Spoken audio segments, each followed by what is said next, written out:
guys, for today's video ay maggagawa tayo ng quick. Yan, diba? DIY quick. So namimiss ko yung quick eh. So magtitinda tayo. So na-mix ko na yan ang flour, cornstarch, all-purpose, may powder, pepper, asin, and food coloring. So yan, while na na-mix na natin, siyempre yung i-ready natin yung itlog ni Pogo. Hugasan muna natin, pinakuluan ng ng mga 5 minutes. So ayan na, naluto na. Ayan, balatan ko na guys. So ayan na yung binalatan. Siyempre i-coat muna natin sa cornstarch para bago i-coat dito sa ginawa nating pang toppings, pang coating. So ayan. So, after coating dito sa cornstarch, ilagay dito para dumikit naman yung pang coating ng ng quick natin. So, ayan na. So, ayan na guys, itsura, lulutuin na natin. Ayan. Perfect. So, ayan. Ngayon ko lang nagawa yung yung quick na perfect ang pag-mix, kulay, lasa, everything.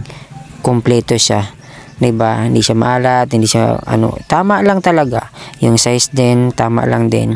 Sa kilo, 25 po siya kasi mahal yung itlog ng Pogo. Ingredients mahal na ngayon. So 3 pieces 25 pesos. Same din yan doon sa sa proper, ganun din siya eh. Diba? So ayan na guys, naluto na.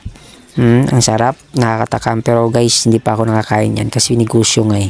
So bawal kainin. Diba? No free taste at all. Diba? No practice at all kasi diba nag-invest ka ng money, kailangan natin na mabalik. So nagawa na rin ako ng sauce. So ito ang ingredients man dito ay cornstarch, sugar, garlic, onion, and vinegar. So ayan ang itsura niya pag naluto na. Ayan, and may gumawa din ako ng sauce na may din suka and onion and sugar para manamis-namis at the same time. So dahil nagutom ako, kasi biruin mo, gumawa ako, umabot na pala ng 1 PM, wala pa akong lunch, so bigla ako nahilo. So kaon muna. So ayun, ulam natin saging and mangga gamit. So ayan guys, kumain ako ng pabilisan kasi parang nag-dizziness na ako. I feel dizziness at the same time, so I need to eat. So ayan na guys, yung outcome, na-display ko na lahat. We have this is the perfect view.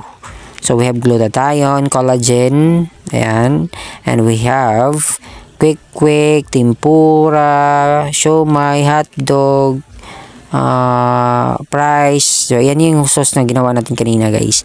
Gumawa ako konti-konti lang kasi mahirap kasi yung masubraan.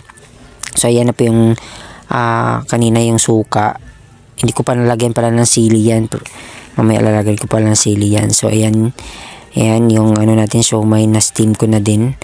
Yung siomai natin available is steam and fried. Ayan, umuusok pa. So ayan guys, come and visit us. Open